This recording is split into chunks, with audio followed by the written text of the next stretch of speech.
talk about. Hey. Hello, everyone. Anyone who's Hi. watching, hope you're all having a great day or night wherever you are. Thank you for joining us. As usual, we have. I'm DC from DC Learning to Live, and we've joined with the big Dave Mack from No Carb Life, and the lovely Limitless Lindy. Hey. Okay, so today let's kick off today with how about a bit of an update on just how the course of your carnivore journey, for example. What does your day of eating look like on the carnivore at the moment? You go, Dave. Anyone? I'll go first. Okay. Yeah. So a day for me right now is recently feeling not as hungry as I was before. So I've probably reduced the amount of beef and eggs that I'm eating. So at the moment I'm still doing 1 meal a day. And I'm down to about, how much would it be? 600 grams. I've knocked off about 300 grams off my beef, and I'm doing 6 eggs, and that's kind of filling me up. So I'm not feeling hungry again. So I'm just eating that at the moment, and of course, as I get hungry in the future, I'll add to it. But yeah, pretty boring. Just the same old for me. Yeah, Lindy, how about you? Oh gosh, I'm struggling to eat at the moment. I don't know if it's the warmer weather that's come up, or I'm still recovering from my long week at the flower shop, but just not hungry and trying to force myself a little bit to eat because I know I have been under eating and everything has stalled on me. So yeah, just a couple of bites of meat here and there. I don't even feel like any eggs. So yeah, I need to try and get into some kind of pattern, but yeah, just not hungry. Yeah. Yeah, that's fair enough. I mean, I think your appetite fluctuates. Depends on activity and things like that as well. And like you said, like it's been quite warm. Sometimes when it's hot, you don't feel like cooking a meal. That's for sure. Yeah. I'm pretty much the same. Like yesterday, all I had was I didn't have any eggs actually yesterday. I just had a couple of 100 grams of bacon and 800 grams of beef. So total around about a kilo of meat. That was it. Today was a bit different. I had 8 eggs, a kilo of beef. Actually, I had lamb today, so yeah. So I ate a fair bit. So it just fluctuates, Yeah. You certainly feel better when I think if you're just not hungry and you just don't feel like eating. I think it's best just to that's your body just letting you know that you just don't need to. Especially like on days when I don't go to the gym, especially like I just don't eat as much. It depends on your activity levels, yeah. And I think the weather affects you as well a little bit. I think as Lindy mentioned, yeah, definitely, yeah. Because I just listen it's to kind my of up body. and down here at the moment too. So yeah, I think that has an impact. Yeah. Definitely in the colder weather, I do like to eat a bit more. Like I don't like my soupy kind of in the slow cooker, and I add a lot of broth. Have a lot of broth with that. It's a very comforting thing. But in summer, it's like just can't be bothered. Yeah. I mean, it's hot and you're sweating and just just don't feel like eating sometimes. Yeah. Yeah, I understand that. Question: do you weigh your meat before or after cooking? Thanks. I don't weigh anything. You don't weigh it? Yeah. No. The weight that I'm talking about is the weight that's on the label. So I don't even know how accurate that is. So yeah, no weighing for me. Yeah. No. I just eat what I can and then put the rest in the fridge for the next meal. So yeah, leftovers always get used. Yeah, that's not a bad idea. Like when I was in Japan, the packet, I just went with the packet. I mean, there's always like 20 to 50 grams over the weight they actually say is on the packet in Japan. But you know, I'm pretty lucky. My wife takes very good care of me. She will actually, when we after a big shopping haul, she'll actually butcher everything up, put them into bags, and weigh them, and then chuck them all in the freezer like that. So I'm a bit spoiled like that. So I know exactly how much everything weighs because she does it all for me. So yeah, I'm very lucky like that. So yeah, answer would be before cooking weight. So I don't think I could eat that much after cooking actually, if it was, because you know, probably a good 100 maybe 200 grams difference after cooking. Maybe 100 grams I'd say. Yeah, so it'd be quite a bit more. So lots of vitamin D outside. Can I say carnivores do get sunburn? Yes, I agree. I got sunburnt twice now. Pretty bad. I can attest to that as well. The Cairns sun did not like me at all. Yeah. Oh, okay. Yeah. Fair enough. When was that? That was the end of 2022. I'd only been carnivore at that stage for about 6 months, but I think, you know, what people say about seed oils and not getting sunburn, I believe that. I just feel like, you know, I was born in Scotland.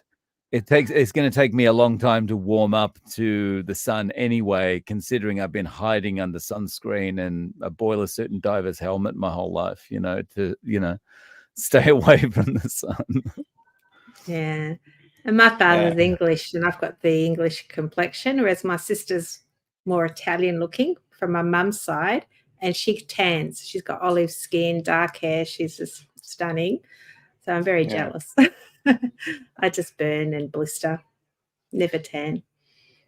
I have noticed a huge difference actually. Like I used to get burned very easily, very easily. Like, you know, if I opened the curtains in my living room, I'd get sunburn. You know, but now honestly, I can spend the whole day down the beach and I don't get burned. Like I'll come home with a red tinge, and the next day it's gone. Oh, lucky!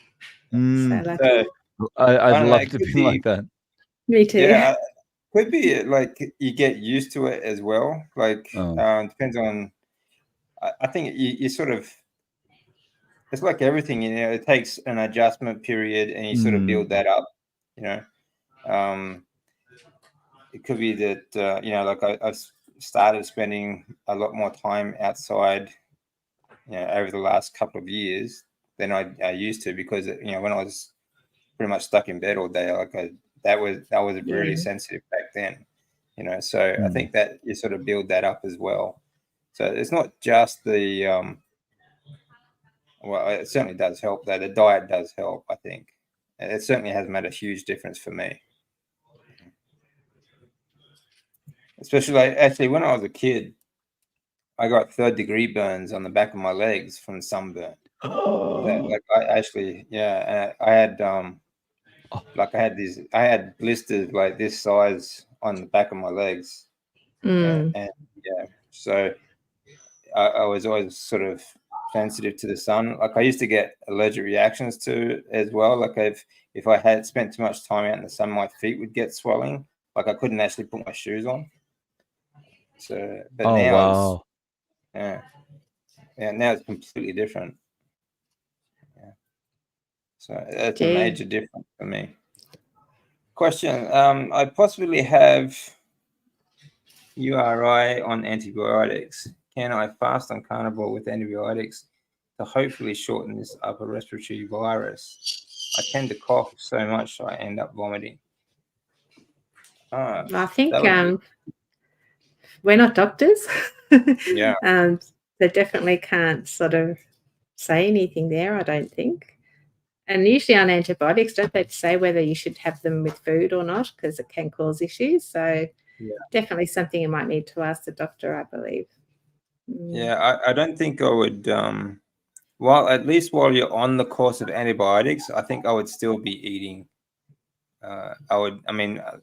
Again, like we're not doctors, so I don't want to give you any sort of bogus advice. But for me, for my mind, I would keep eating while on the antibiotics. When the antibiotics finish, then maybe you can try fasting if you want to. But yeah, that's up to you as well. I think you should maybe talk to your doctor about it. Yeah. Yeah. Yeah. Melbourne, another Melbourneite. Oh, hi, Anne. Hey, Yep. Anne. Hey, Myowen. Go Question. Melbourne. Does it get lighter when you cook meat? Oh, the Does it get weight of lighter? The weight of weight? the meat, yes, it does. Yeah. Yeah. Because you're cooking some of the juices out of the water and stuff, things like that. So it usually gets a fair bit lighter. I mean, not an extreme amount. It depends on how much you're cooking at the time, I guess. Like if you cook a kilo, you might lose 50 grams maybe. So depending on the meat. So, yeah. I still have the bones from the tomahawk I had. Yeah, nice. Lollipop later. Why not? Actually went shopping tonight and I saw a tomahawk steak there, so I had to do a little selfie with my tomahawk for Instagram. But for $80, I put it back on the shelf. I'm not going to take that home because I have no idea how to cook it. And I'm like, $80 is a lot of money if I stuff it up. So yeah, it's pretty big to put in the pan too. Tomahawk. So I do have a charcoal, so I've got a nice charcoal grill. So my daughter said next time we get together, she'll make one for us. So we'll share it because I couldn't eat a whole one by myself. But so I'm going to hold her to that. How do you feel about naturopaths interpreting blood test results? Never been to a naturopath before. Yeah. How about you two? My mum's been to a few naturopaths when she had cancer, and they gave her a whole lot of information. Like they did all those blood tests on food allergies and things like that, and I don't think much of them. And she didn't feel any better on any of it. So no, I don't think there's anything to it. Naturopaths are very, very like herb and spices and plant-based sort of cure for everything. Quick, he's broken his leg. Bring me the chamomile tea. Yeah, exactly. Yeah, exactly. You know, like, just have a cup of tea, love. You'll be right. And mushroom teas. yeah, stuff like that. That high in oxalates and all sorts of other problems that. And like actually, talking about oxalates and that sort of stuff, that is actually now a marker that doctors are testing for when they're looking for breast cancer. There's a correlation between high oxalate count and breast cancer. They're not saying that it actually causes the breast cancer, but whenever there's cancer there's a high concentration of oxalates. They've actually started testing for oxalates to help try and find breast cancer cases. So interesting. Yeah, it's really interesting stuff. I actually put the studies on my community page a few days, I think last week. But I wouldn't be getting my naturopath personally. I certainly wouldn't be asking them to interpret my blood tests, especially. The first thing they're probably going to criticize is probably your like your cholesterol count as well too. So yeah, but they're so expensive. They're very expensive too, aren't they? Yeah. At least they wouldn't be prescribing statins for you. They'd be saying, "You just rub this lavender into your earlobes, and that should bring your LDL down." Yeah, actually, that reminds me of a story a friend of mine told me like a while back in Japan. This will make you laugh. Actually, this doctor. He must have been, I don't know, in some kind of cult, I think. But he went to this doctor. He had a bit of a flu, and he just wanted to get something for it. And this doctor, he made him stand up straight, and he made him lock his hands together with his fingers like this, and he's like, just okay, now pull them apart. And this was supposed to release the energy, like the toxic energy that was making him sick. I'm not lying. This is a story. This is a factual story. This is I couldn't believe it. Absolutely not. I can just, Wow. I can just feel my LDLs now down to 300. Yeah, that's right. They are out there, you know, and these are people actually practicing medicine. Wow. Wow, it's incredible. But again, back to this question, like, I guess it'd be like case by case basis. You know, some you'd have to test it out for yourself. But I personally, I wouldn't bother with a naturopath, and I certainly wouldn't be getting them to interpret my blood results. There is my comment for Facebook. Oh, yeah, that's good. I need to get off my bone broth and stuff. Yeah, that stuff is really good.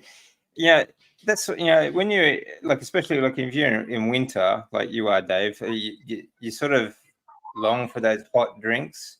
You like hot chocolate or a coffee or a cup of tea. Like a bone broth would be a good substitute. Yeah.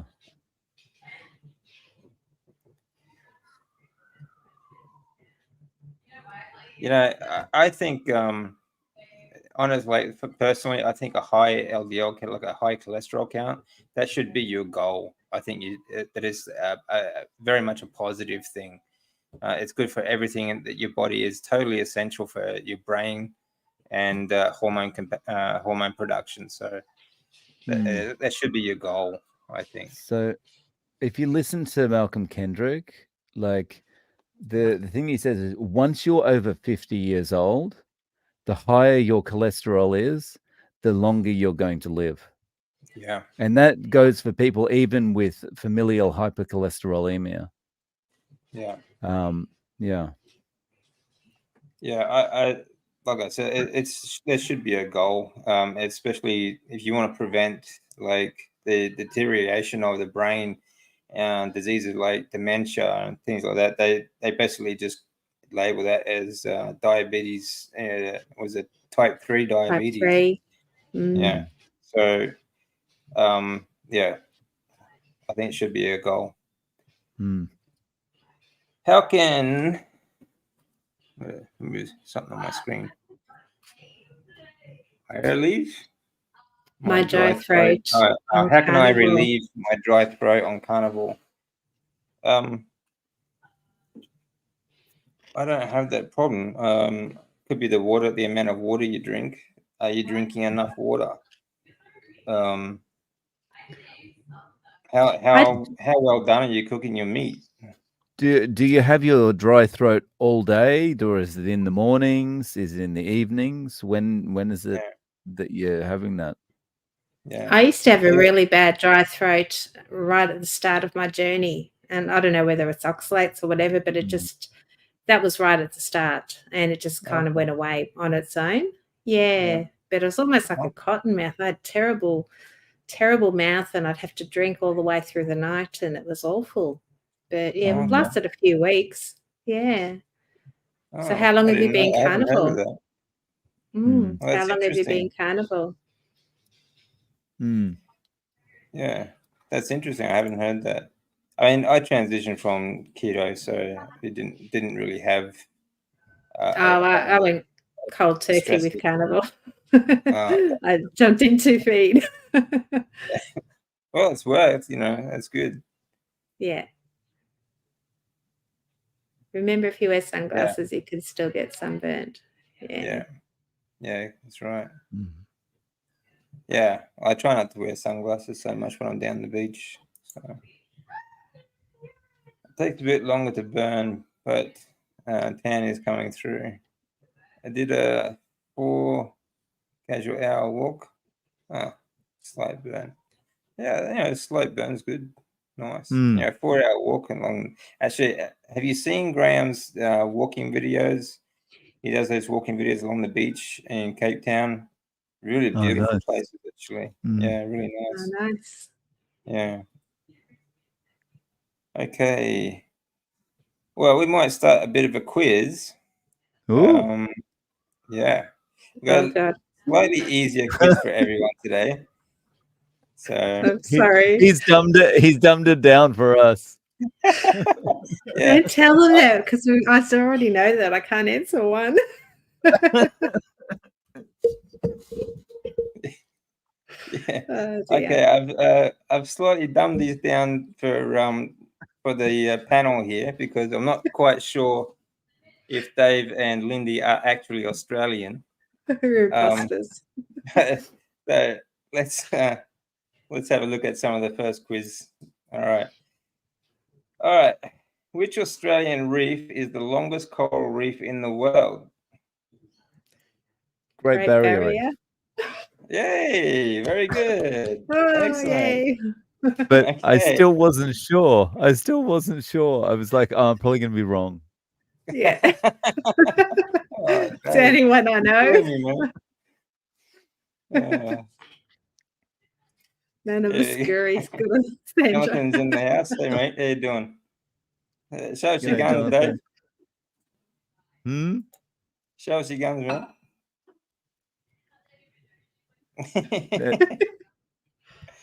All right, we'll address that question. Okay, so that was a little bit too easy. So, what is the name of the largest heritage-listed sand island in the world located off Queensland?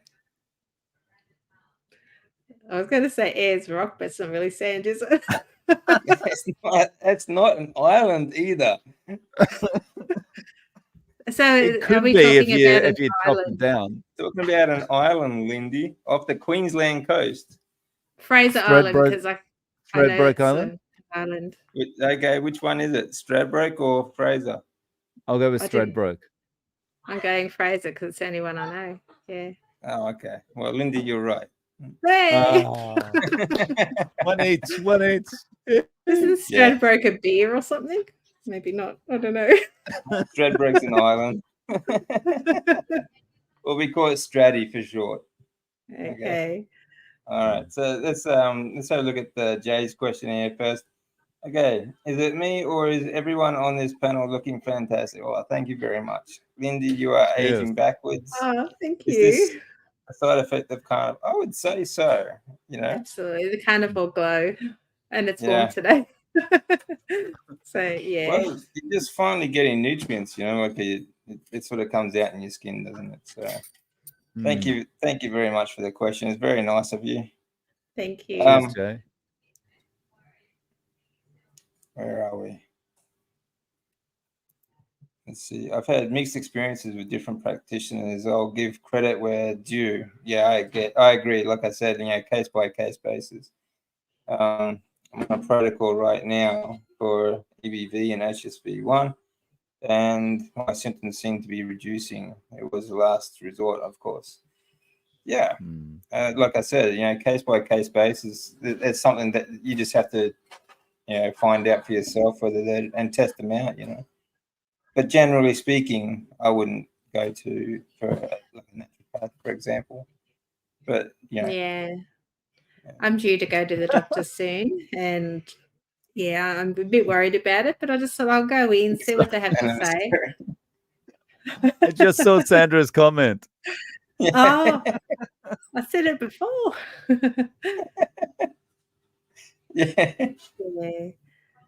Yeah. I think you just have to do Dave's your own rubbing research. off on it. Nice definition, Dave. Cheers, Jonathan. Okay. What is the name of Australia's tallest waterfall?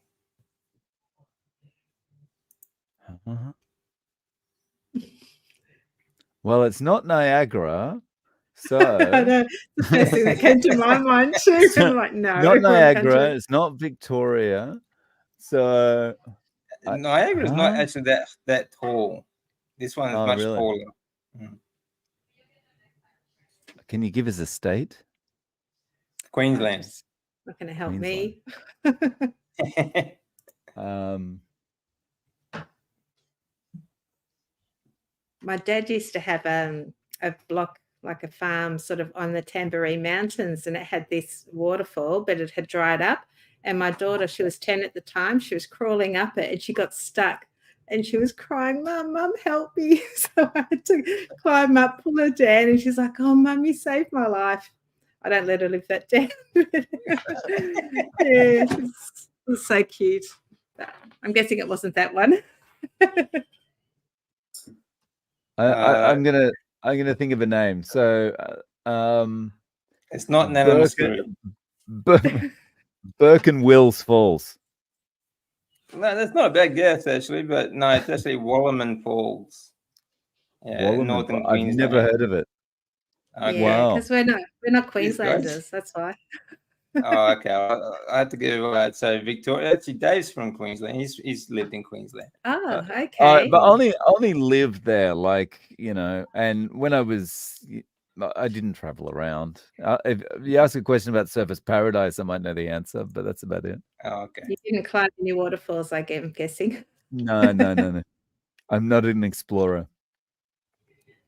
Well, don't worry. You're not the only one that hasn't heard of it, so it's all good. All right. So this one may be a little bit easier. Which Australian town is named after a year?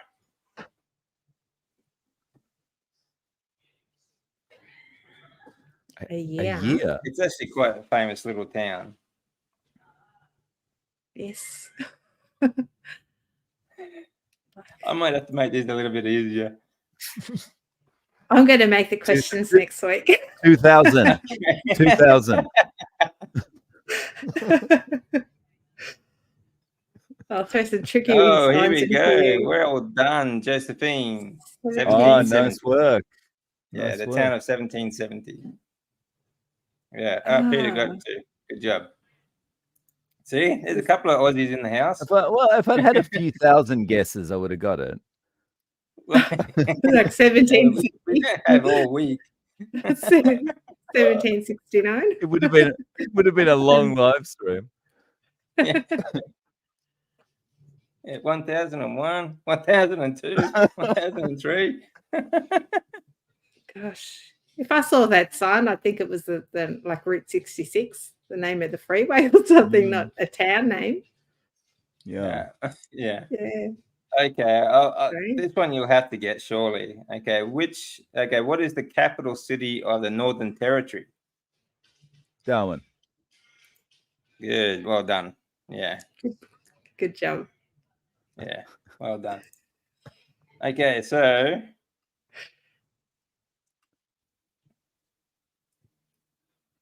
let's see.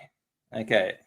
Uluru is the largest sandstone rock formation in the southern part of the Northern Territory and was also formerly known by what name? Well, Ayers Rock, that's what I said before. Yeah, very good. Yeah. Yeah, named after the explorer that found it originally. It's not an island of sand. Yeah. No, it's not. When it was Ayers Rock, that's when it was an island, and now it's transitioned to being a rock. Okay, something a little closer to home for Lindy. Okay. I'm bound to get this one wrong. Okay, which iconic Australian landmark is the world's largest war memorial? Oh God, what's it called? That Anzac thing? Oh, Shrine of Remembrance. Yeah, that's it. No. Which iconic Australian landmark is the world's largest war memorial? I told you I failed already. I was thinking Shrine of Remembrance as well. Yeah. Yeah, this is in Victoria though. In Victoria? Yeah, this is in the city. This was actually outside the city. Outside the city. Nice one, Anne. Parliament House. Someone help me, people. Everyone Google for me. Okay, think of actually I'll give you a clue. It's a road. It's a very famous road in Victoria. Avenue of Honor kind of thing. I guess so.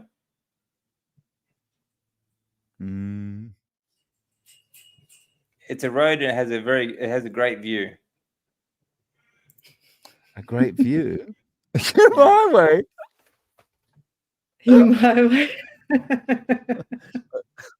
That's very flat, so there's a great view. Oh, I've been housebound for about 15 years, and I don't get out much, so that's my excuse. Yeah, Kilda Anne's Road? got it. Anne's got it. Very good. Great Ocean Road.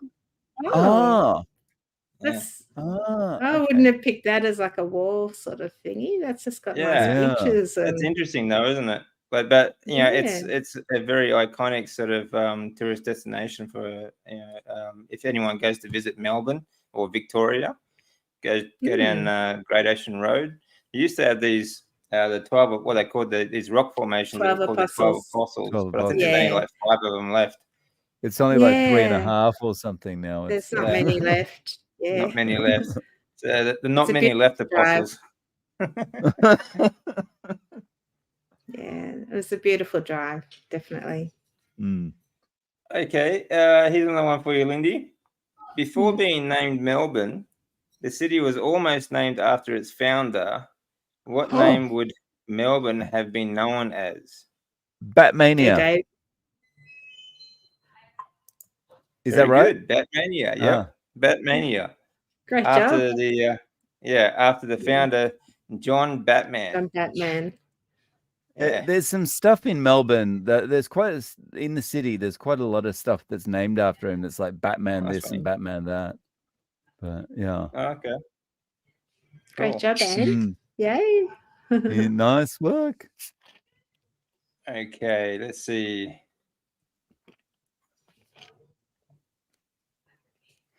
I think, Lindy, I think we're level pegging still. Victoria is known as the capital of the world. I know we're the Garden State, but what are we? Capital of the world. Capital of the world. Sporting. Yeah, Dave. Well done. Sport. Is it? Yeah, because it's had so many sporting events. I don't like that's sports. burned into my mind because I don't like sports, so I had to put up with that as I was growing up. And what's your AFL team? I don't support an AFL team. What's wrong with you? Yeah. Oh, I kind of do. They've had 2 Olympics. They've had the Commonwealth Games. They've had and they've had, have a lot of nationals and world championship sort of games as well. So yes. Exactly. Yeah. Lockdown capital for sure. Yeah, that's right. Nice. Yeah. Mm-hmm. Okay. Let's see. Everywhere I would never have imagined that would have been Victoria too. It's very shocking. Okay, which Australian city was the original capital of Australia before it was transitioned to Canberra? Oh. It's before my time. I have no idea. That's a 50. That's a terrible excuse. That's a 50-50 one, no? Anne's got Anne, it. right? Yeah. Melbourne. Oh, well, Melbourne. There you go. So come on, maybe I deliberately give you a Melbourne question. Someone can please correct me if I'm wrong, but my understanding is the reason it transitioned to being in Canberra is because Melbourne and Sydney were fighting over who wanted to be the capital, and they were like, right, we'll sort you guys out. We'll put it right in the middle. Yeah. And then no one can, like 2 kids, no one can complain if it's right in the middle. Yeah. So they actually made a whole new territory. It's not a state, but it's a territory like the Northern Territory. So you have the ACT, the Australian Capital Territory. and Canberra being the capital of the ACT. And the word Canberra in Aboriginal words, it just means meeting place. So they couldn't decide. They just couldn't decide whether to have it in Sydney because that's where the first fleet landed, or keep it in Melbourne where it was originally set up as the capital. So they decided to put it in the middle. I think I'm learning more in these live streams than I ever did at school. Thank you. Oh, your parrots come to visit, Lindy. Yeah, this is Skittle. Yep, that's one. Oh, the other one's cute. still up there. Yeah. That was on the tipping point today. Oh. All right. Okay. This one it might be a bit tricky. Oh, we might skip that one actually. Go up. Okay. Which 1986 Australian movie, was the biggest grossing movie of all time? Like biggest Australian grossing movie of all time? Man from Snow River? Crocodile Dundee? No. Yep. Oh. Crocodile Dundee. Oh. Oh. I wasn't sure because it was filmed in America as well, wasn't it? So I wasn't sure. The second one was. Yeah, the second one was. The first one was all in Australia, I think. Oh, except for the scenes with the American in it. Yeah. Yeah, good one, Jonathan. Crocodile Dundee. Even the Pommy got it. Yeah, of course. I think Jonathan knows more about it than you guys. Yeah, good job, Jonathan. Okay, let's see.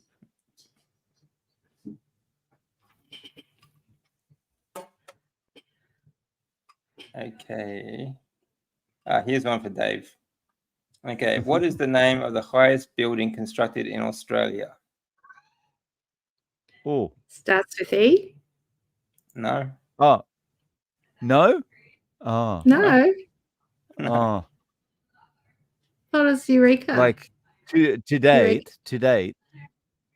Yeah, well, to date. Oh, actually, this might be. Eureka Towers is supposed to be the highest, but there's another one being built currently, which is going to be higher, but it's not done yet. Well, this changes every year, honestly. So, this would be the Rialto. Q1. Yeah, this is on the Gold Coast. Oh, on the Gold Coast. Yeah. Is it the Key or something? Close. It's the Q1. I knew it started with a Q, I thought it was QUAY or something. Yeah. Q1. Yeah, it's just Q1.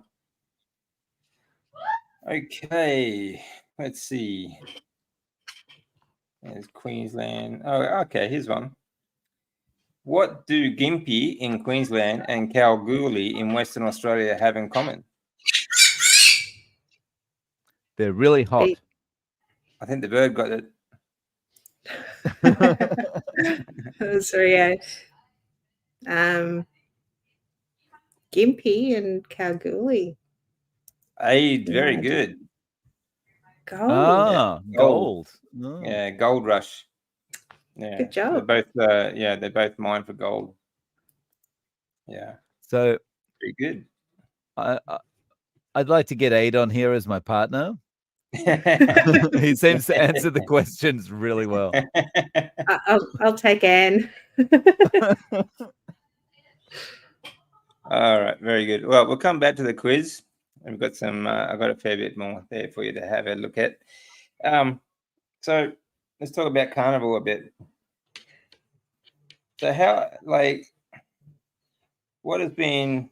Actually, this is a question I ask most people. What has been the most difficult part about Carnivore for you, do you think?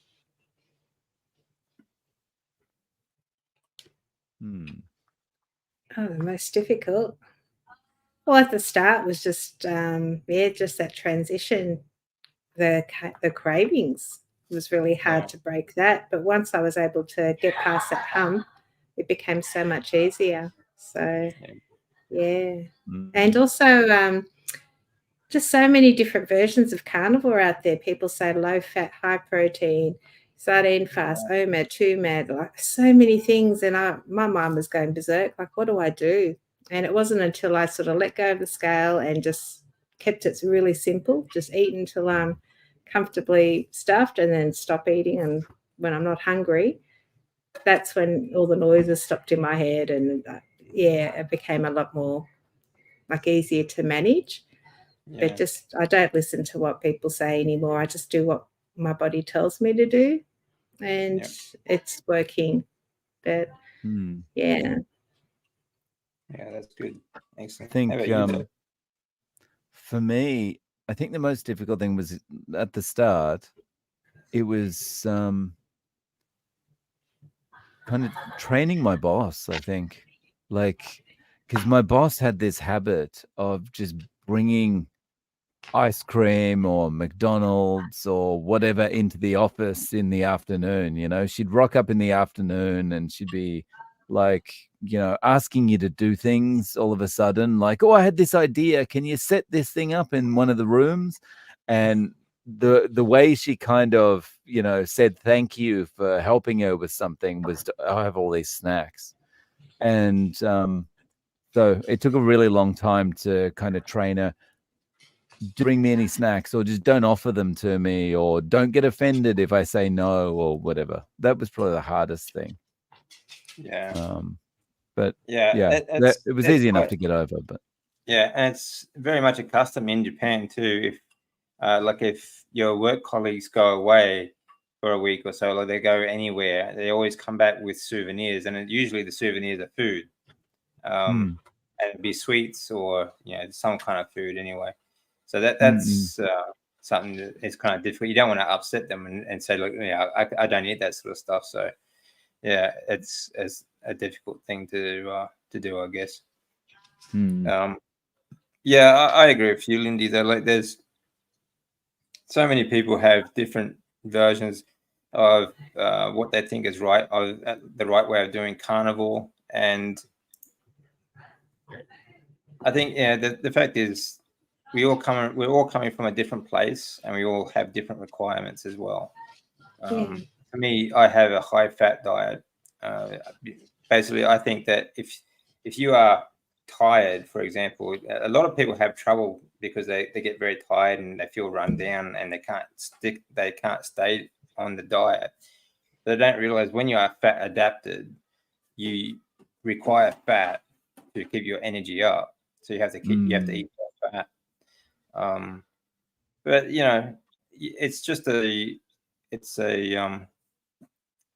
it's like a work in progress. You just have to test yourself and find out which works best for you and stick to that. And no one can tell you exactly what's going to work for you. You have to work that out for yourself. It's not a one size fits all. No, you've got to find what works for you. Like, just go to the supermarket, buy the first steak you find, and then just eat it, and you'll be fine. You have to work out how much fat and how much protein you need for your body, for your activity, and for everything else and your goals. So you just have to put on your big boy pants and just work some stuff out for yourself. Doesn't matter how much information you get from everywhere else, you have to do some work yourself. Definitely. Question: do any of you practice intermittent fasting and have any benefits? Dave, you just do one meal a day, yeah? Yeah, so I'm like without food 23 hours a day. Yeah. Benefits. I think I don't notice the benefit now is just time. Yeah. But I think when I first started doing it, the main thing I noticed was my sleep was better and my skin was better. Yeah. The skin was kind of clearer and my sleep was better. But yeah, these days, the only benefit I could point to that I notice day to day is just having so much more time. Yeah. Yeah, that's a huge benefit too. Like, actually, we were speaking about this yesterday. It was it's not often in this world that you get time back. But when you go carnivore, it is probably one of the only times that you do. You get time back that you can be, focusing on the rest of your life, doing other things. So that's a special thing. Time is our most precious commodity. That's why they keep trying to take it away from us. How about you, Lindy? Yeah, I do intermittent fast just naturally. I don't force it. I just eat when I'm hungry. And because sometimes it's one meal a day, sometimes it's two. And sometimes I do make a conscious effort to eat lots of little meals throughout the day when I tend to undereat a bit. So I love it. I just don't like thinking about food. It's not a priority anymore. My life is a priority. I just like a quick and easy steak in the air fryer and then finish and off I go and do my thing. So yeah, I love the extra time as well. Yeah. Yeah. I'm the same. I just I think you just naturally do intermittent fast because you just get to a point where you're just not hungry, and your body knows that, like, especially if your activity level for the day is down, you tend to eat less. Like on days that I don't go to the gym, I might have one meal. Sometimes I might not, but days I have a high activity level, I'll eat more. So it just depends, and but the good thing is, though, on carnivore, you are more sensitive to how your body feels and what it needs. So it does fluctuate, But how good is the feeling with this way of eating, that the feeling of being full is like just feeling calm and satiated, not feeling like bloated and like, okay, I'm full now. Like I haven't felt that for 20 months. It's awesome. Yeah. It's completely different to when you're eating a heap of carbs. Like if you sit down and eat a pizza and you eat till you are stuffed, like you have to undo the top button on your pants because you're so bloated, But like now, like I can totally fill up. Like I had a big meal today. I had it was all just lamb, a really fatty lamb, and I was so full afterwards. But I had no bloating at all, and I'm just comfortable. It's a comfortable full, completely different. Then like an hour or so later, you're already searching for the next meal. When's the next meal coming? What am I going to have? It consumed my mind totally. And now I switch off, and when I'm ready, I know I just jump in the fridge, grab a steak and in the air fryer, and I'm done. So there's no planning, no dishes. The simplicity is awesome. I love the feeling. Like if I've had my second meal for the day, it's like early evening, and I don't have to think about it for the rest of the night. I can relax. I don't have to think about food again until tomorrow. And there's no before bed snacks or anything like that. It's just it feels great, Yeah. It's one and done, and get on with the rest of the day.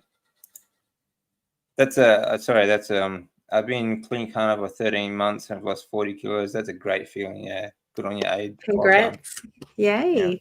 That's really good. Work. Yeah. I only eat OMAD, but occasionally eat a second meal. Yeah. I mean, you do what works for you, and, your body will tell you when you're hungry. There's nothing wrong. That's the great thing too. When you're hungry, your body actually is hungry. Like it actually needs those nutrients. So, and you can eat pretty much as you want, or you need anyway, I should say.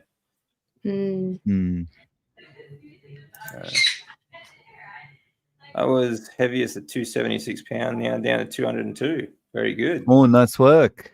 Yeah, very that's good work. Yeah, excellent. Yeah, food freedom that's a huge benefit. It really is. I'd have 4 meals, but slip to 3 if I end up in back-to-back consults or something. I used to eat 6. Yeah, I know what you mean, man. Yeah, sometimes like back in the day, especially with a lot of activity. I would eat at least 6 meals a day. So you think about 6 meals, you think about preparation time and eating time and all that sort of stuff. But apart from that, you're also spiking your insulin that often throughout the day. It's not good. Yeah. But Jonathan, he has 4 meals. Obviously, he's a big boy. He's about 110 kilos, so he's pretty big. The weird thing is, I had a CGM, the continuous blood glucose meter for 2 weeks, and I was eating and checking my levels, and I was flatlined the whole time. Even after a meal, it wouldn't even spike. I got no spikes at all. And most of the time, I was hovering around 3.9. Wow. I'm like, how's that possible? I had chicken. I don't normally eat chicken. Tried pork, beef, and salmon. Not one spike. I think the highest I ever got was about 4.3. Yeah. But yeah. So that's awesome. No idea. I wasn't going to try any carbs, but yeah, carbs would be a different yeah. result. It was a good experiment. Yeah. Threw out my scales. Go by how I feel. That's good. Down to comfortable weight. Goodbye Weight Watchers. Yeah, Carnivore Forever. Yeah, excellent. And that's good. Yeah, weight doesn't really tell you a whole lot. It doesn't tell you what's actually going on in your body. But measurements do. You can take a measurement around the waist, or and that sort of thing. So I don't bother weighing. I don't think I've weighed myself in a long time, actually. I can easily put on 2 kilos overnight just in water weight. It's so bad. Yeah. And then the next day I've lost 3 kilos. And it's like, just the number on the scale means nothing anymore. It doesn't phase me. Yeah. Yeah. CGMs are notorious, for being faulty. But having said that, fat doesn't spike at A1C as much. No, that's true. It really doesn't. Fat, you do get a certain spike, but it's like a speed bump compared to like a carb spike. So and you have to eat, so it's like you're gonna dip in and out of ketosis and that sort of stuff. But you generally speaking, you're gonna pretty much stay in that got a range. Yeah, so it's all good, and it's certainly safer than trying to. I mean, I've heard that some people, like Dr. Secret, he said, even vegetarians can get into ketosis states, but it's a lot more difficult to stay in ketosis when you are on eating so many carbohydrates. I just don't. I just think that would be just too much work, really. And honestly, you get no benefit. You're not absorbing any nutrients from a vegetarian diet anyway, even if you are in ketosis. So it just seems to me completely pointless. The only problem with carnivore diet is having to explain myself on how I eat to almost everyone. Yeah, that can be tiresome. Yeah. If I go out and I've got veggies or salad, I put it on my plate. I just push it around, mix it all up a bit so it looks like I've eaten it, and I just eat the meat. And then I just say, I'm full now. Like, I don't.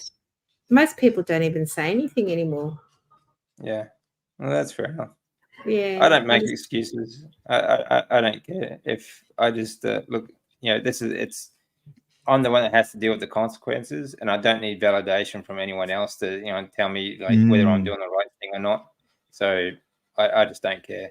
I'll just sit there and eat the steak. If they say anything, then it just falls on deaf ears because I don't care at all. Yeah, vegetarians exist in a vegetative state. Yes. Yeah, pretty much they do. Actually, I come across a great video actually about this. I'm going to be doing a reaction video to this because it's very good. Actually, it's showing the relationship between a meatless diet and mental illness. Yeah, very true. I mean, it's so true. It's incredible. There's definitely. I mean, it's just so much. Like when your brain is not getting ketones, and the nutrients that it needs. I mean, your brain is made up of proteins and fat. And if you're not getting any protein and fat, then obviously your brain is going to suffer. You're going to have mental health issues and all sorts of problems. So it makes sense, completely makes sense. Looking forward to that one. Yeah. Meat sweats take a bit to get used to. I don't know. Do you guys get meat sweats? I have before, yeah. Occasionally I do. Not so much anymore, but yeah, it's a real thing. Oh. I haven't. I mean, look at summer, so you cook a meal, you cook a steak, and then sit down and eat it. You're going to sweat while eating here at the moment. But generally speaking, I haven't sweat because of meat. But like I said before, everyone's coming from a different place, and they all react differently. So yeah. Cool. Alrighty. Time for another question? Yeah. Let's do it. Come on, Anne, we can do this. Okay. In 1977, a referendum to choose the national anthem, Advance Australia Fair, won with 3 million votes. Which iconic tune came in second? Up there, Kazali. God save the Queen. No. Oh dear. Waltzing Matilda. National anthem. Oh. Yeah. Was it something by? Oh, I don't even know.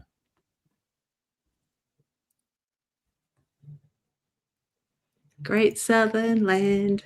I like that song. Not a bad choice. Yeah. Not a bad choice, but yeah, Waltzing Matilda. Waltzing Matilda. Hey, Oh, yeah, I think did I say that? Yeah. Yeah, I think thought you I did said that. Yeah. Yeah. Good one. Okay. Let's see. What iconic 1970s rock band is from Australia? There's actually, there's a lot of 70s iconic rock bands, but let's say a global rock band. Akadaka. Yes, very good. Yes. Oh, yeah, I think you've taken the lead, Lindy. I watch a lot of Supernatural. Nice try. Yeah, Skyhooks were good. There's so many. Yeah. Yeah, they really were. Yeah, I was thinking Skyhooks until he said worldwide. Yeah. Skyhooks, is that the band that Red from Shirley Strawn. Yeah, Shirley Strawn and Red Simons. Yeah. Wilbur Wild, was he in it too? Wilbur Wild, okay. Yeah. Yeah. There were a few iconic people coming out in Skyhooks actually, and on the Hey Hey It's Saturday show, and Red Simons and that. So I still love watching that. Yeah. Back when it was Hey Hey It's good, Saturday, and then it was Hey Hey It's Saturday night. Yeah. Yeah, that was actually a good show. Hey Hey It's Saturday. Yeah. So, but it just wasn't politically correct enough to stay on for too long, I guess. So, pluck a duck. All the good TV wasn't politically correct, like Kingswood Country. That's right. Yeah, all of that stuff. Yeah. How about Red Faces? Wasn't that good? Some of the Red Faces acts. I like Kingswood That was Country, awesome. actually. Yeah. Yeah. He had Italian son-in-law, bloody wog. It was good. And how was your day, Ted? Bloody shambles, of course. Yeah. Every time he asked for a beer, leave a quarter on the fridge. Yeah, that was good. Leave the money on the fridge. That's right. Leave the money on the fridge. That was classic. So awesome. Yeah, Carnivore theme song would be good, wouldn't it?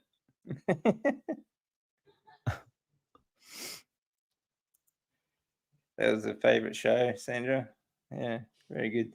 Yeah, I kind of miss those old shows actually. Like they weren't, like production value wise, they weren't over the top, but that sort of added to the charm. That kind of chucked together sort of stuff.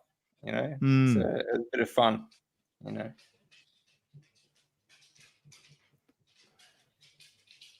I was thinking what else I watched. Skippy. I grew up with Skippy. I loved Skippy. You're very welcome, Jonathan. Glad to have you listening in. Yeah, cheers, Jonathan. Yeah, I was Skippy. That was it's like the Australian version of Lassie, you know, with the kangaroo.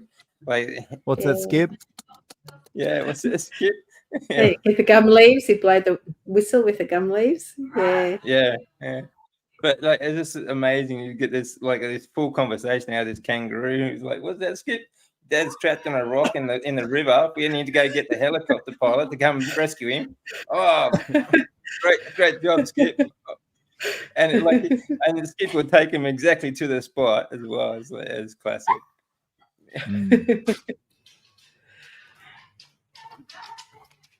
I liked, the other one the other show that was good, the comedy was it was Fast Forward before it was called Fast Forward. It used to be called Full Frontal, I think.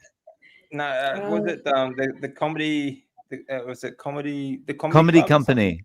Comedy Company. That's it. Yeah. Kylie Mole and all them. Yeah. That was awesome. Yeah. And Acropolis Now. Yes, the Walk Boys. That was really good. Yeah. We're actually related to Vince Colosimo. He's in kind of our family. Yeah, I've seen him at funerals and weddings. Wow. Okay. Yeah. They actually made a pretty funny movie back in I think it was the 90s. It was called Walk Boy.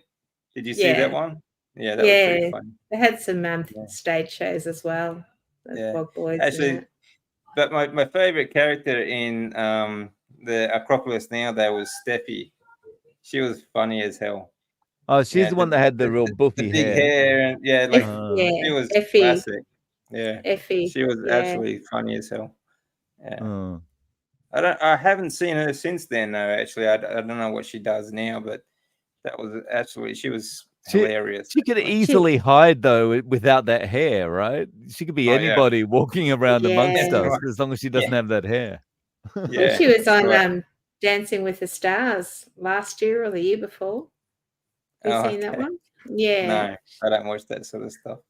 Honestly, like when it comes to these, so-called celebrities, like celebrity shows, I think when any news about celebrities, I have got absolutely 0% interest.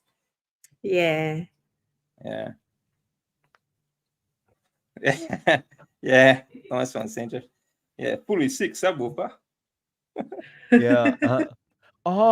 Speaking of that, who's the guy, or what's the show where the comedian is playing most of the main characters, and he's like a schoolgirl and he's like a teacher, Mr. G. He's the drama teacher, Mr. G, and Summer Heights High. That was good. Oh, okay. Yeah, have you remember that? No, that was I know that one. That's maybe 15 years old or something. Yeah. But Summer Heights High is really quite funny. Remember from the Comedy Company, Con the Fruiterer? I was just going to say that. Yeah, Con the Fruiterer. Yeah, that was good. That was a good character. Do you remember Guido Hatzis? I think he was on Triple M. Guido Hatzis. Yeah, he was really good. Guido. Yeah, to prank call people. Yeah. Yeah, that was a classic actually. Actually, I'll see if I can find something like that. Actually, in a sec. Hang on. All right. Let's see. I think it wasn't his kids. He had some funny kids' names. Is it? I can't even remember now. Rula, Tula, Sula, Vula, and then a Ganti or a Guppy.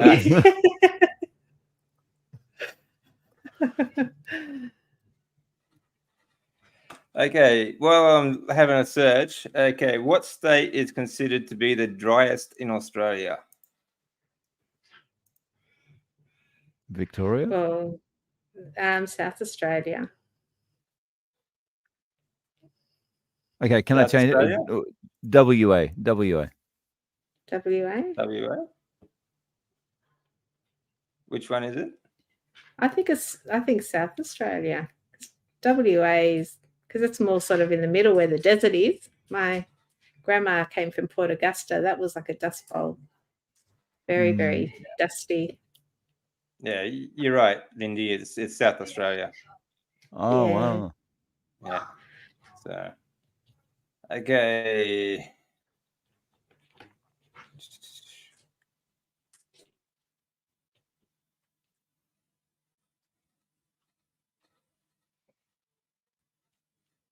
We need buzzers. Which Ah. which Did you know that there Queensland? was a weight limit to ride a camel in South Australia? You've got to be less than 90 kilos. Just saying. Really? I checked. Yeah. Oh, really? Well, I've got a bit You of can bit of ride a way to camels go. in South Australia. Yeah, but you've got to be under Wow. set 90 kilos apparently. So Oh. I've got a bit because of ways to there's go a lot yet. of It's on my bucket list. the next highest population, like in Australia, like wild animals wise, like kangaroos have the highest population, but one of the next highest ones is camels actually. Mm. Yeah. Wow. They run wild, like through the territory, through South Australia, right through the desert and everywhere. So they're actually very common. Yeah. So, but an introduced species as well. Yeah. Okay. In which coastal Queensland town was the movie Australia with Nicole Kidman and Hugh Jackman filmed?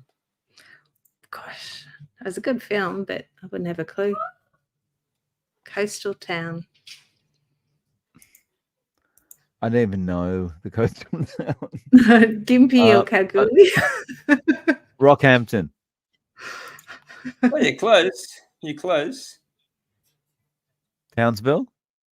No, a little bit closer to Brisbane, a little bit south more. Think about some like a coastal or like some very famous islands. Sunshine Coast. Close. Oh. No more Queensland questions. Thanks, Anne. Giggle.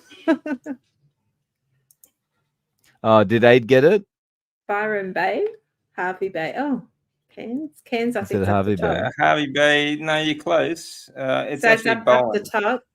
Where? Bowen. Bowen. Yeah. Wouldn't have got that. I would never have got that. No, I've never heard of it. Nice. Oh, what have we So got here? If it's going to play. Come on. Yeah. People is always coming up to me and saying, Don, why are you so happy? Well, have a listen to these. People want this. People want that. Every other bloody thing. You know, mate. They want a fast car to drive all the pretty girls. But me, I just like to sing. I don't need the compute, cause I got me brawn. It's fresh every single day.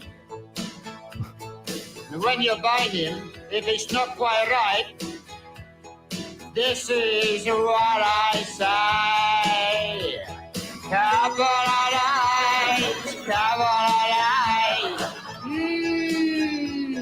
beautiful.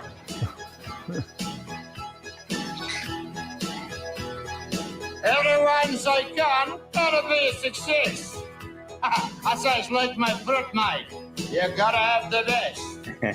But sometimes fame and fortune should not come so quick. So relax, take it easy. I'm not gonna end up sick.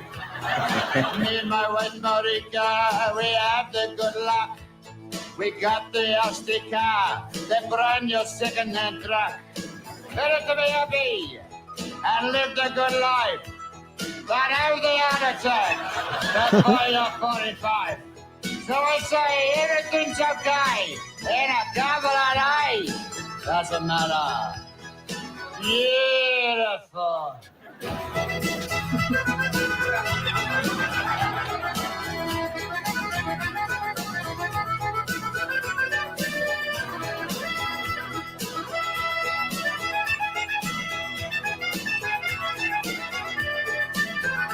A couple of days.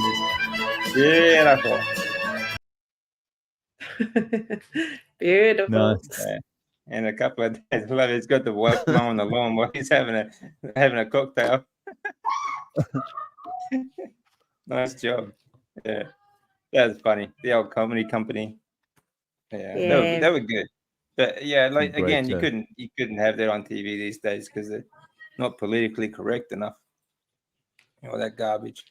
So, but yeah, they were good. They were very funny. Mm. Okay, let's see if we've got any questions. Good morning. G'day, Marianne. Very good. Hi, Marianne. Yeah. I think Ivy So- stopped in from New Zealand as well. Hi, Ivy. Hey, Ivy. Hey, Ivy. Yay. Nice of all of you to join us. If you do have any questions, we might be wrapping this up soon. So please chuck in a couple of cues so we can see it. But let's go to another question, shall we? Okay, no more Queensland questions. All right. Let's go down New South Wales then. Okay. Well, that might be difficult, don't I? Heather, what's the big bridge called? Okay, what's the name of the bridge that crosses Sydney Harbour? Go, Dave. You got this one. Sydney Harbour Bridge. Yay. Very good. Well done. Yeah. You're a legend. Okay, question. Can you discuss the ejection fraction and the carnivore diet? Okay. What's that? That's a good question. That in itself is a very good question. So what do you mean by the ejection fraction? Maybe Age should come on and teach us all. Yeah. Okay. Is it?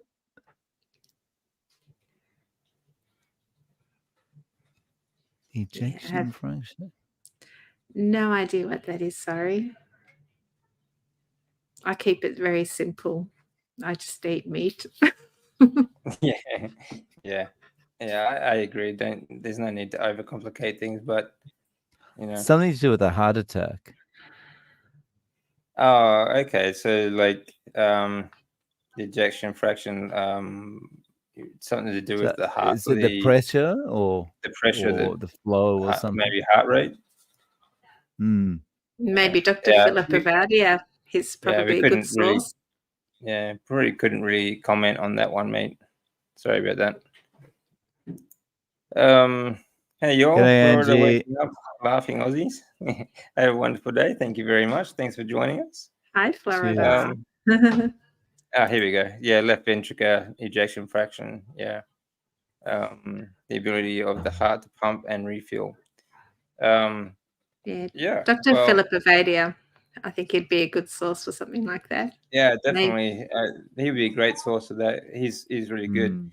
I imagine like most of the carnivores that I've spoken to, though, their heart rate has actually dropped, like their VO2 max has actually increased, and which means they have a lower resting heart rate, generally speaking. So I imagine that it would be quite good. Obviously, talk to your doctor. But yeah, like I said, Philip Avadia would be the best resource to talk about the ejection fraction for that sort of thing, I think. Hey guys, can you guys hang on a second? Can you guys myocardial perfusion PET CT? I'm having myocardial perfusion PET CT. Yeah, I don't know. You guys? I've never had one, so I'm not myocardial perfusion PET. Okay, I've had PET scans and CT scans many times because of treatment over the years, going through chemotherapy and the rest of it. And I was AFib after the transplant. I haven't had one recently, but it has over the years, going like I've been on like keto and in remission now for 9.5 years. So going on 10 years. My heart condition has only gotten better and better and better, to the point where I'm actually no longer AFib, and I haven't had any. When you're AFib, your heart rate will fluctuate from time to time, okay, and it'll race, like your heart rate will race, and then it'll slow down. Sometimes too much. But I haven't had any issues at all since being on Carnivore and being low carb keto. Maybe the last time I had any sort of issue was maybe 2 years ago. But even then, it was only like for 5-10 minutes at a time. It wasn't a severe attack like some of the early stages were, like after my transplant. So for me, I can only speak for me. Carnivore has helped a lot with that particular condition. Hey guys, I'm wondering on average what each of you eat in a day. Kimberly, how you doing, Kimberly? Hey, Kimberly. Yeah, we actually spoke about this before, but we can go again. How about you, Dave? Okay, so 1 meal a day, about 7 a.m. most days. A pound to just under a pound of ground beef, 6 to 8 or 10 eggs scrambled, and that does me all day until 7 a.m. the following day. So yeah, that's it. Lindy, how about you? Yeah, I don't normally eat until the afternoon. I'm just not hungry in the morning. And today we actually went out for dinner or for lunch, and I had a steak, and then that's it. Just don't want anything else today. Tomorrow I probably won't eat till tomorrow night. I'll be at my daughter's. I'm just not feeling very hungry at the moment, so I intermittent fast a lot.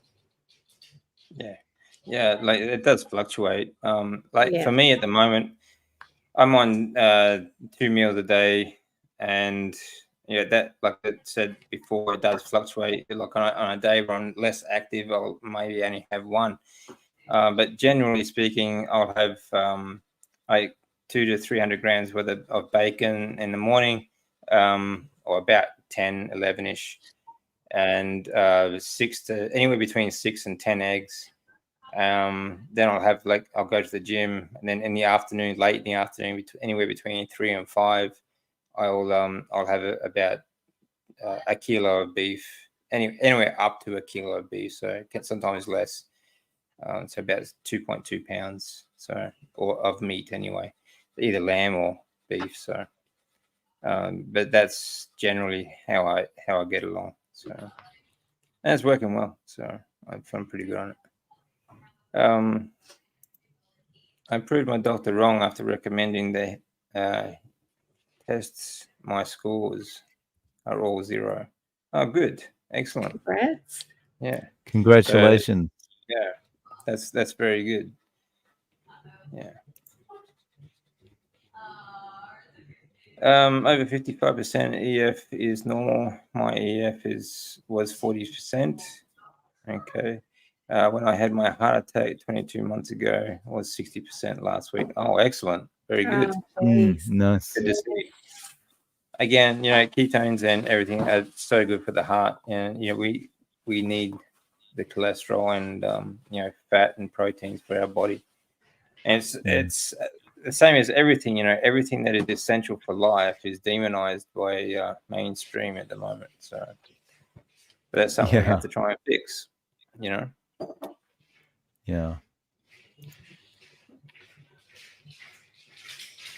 I've switched to wanting meat in the morning, but I cook more than I need to graze on. Yeah, that's a good way to do it as well. Just cook a big meal, and then if you can't finish it, just put it in the fridge for later. And if you get hungry later, you can just take a bite whenever you need to. So that's really good. Love it. Great. Yeah. Alrighty. Let me see. So we finish off with one more question. Shoot. Okay. Which X-Men actor was born and raised in Sydney? Hugh Jackman. Very good. Well done. Wolverine. Yay. Wolverine. Yay. I think that makes you today's trivia champion, Lindy. Congratulations. Do I get a trophy or something? Well, you can say you're Aussie tonight. Oh, thank you. Everything that is not processed is demonized. Yeah, that's right. And deemed to be unhealthy, e.g. meat, fat, and salt. Exactly. Yeah. Yeah, that's the way it is, isn't it? And yeah, that's why we're all out here trying to change it. And we can and we will, because we can. All right. Okay, no last minute questions, anyone? I think we'll wrap it up there tonight. I think that was pretty good. Any last bits of wisdom and advice from Dave Mack or Limitless Lindy? Keep at it, keep carnivoring, and stay well. Yeah, just keep it simple, keep consistent, and have a great week. Yay. Yeah, consistent is a great word for the day to finish on. You know, it is the difference between succeeding and failure is just keeping at it, take it one step at a time. And you know, like even one drop in a glass every day will eventually fill the glass. All right. So just keep it consistent, keep it easy, keep it simple, don't overthink it, and you'll get there. All right, guys, thanks all for joining us. Really appreciate it. And we'll see you all again next week, hopefully. All right. Bye-bye. Cheers, guys. Thank you. See ya. Bye. Bye.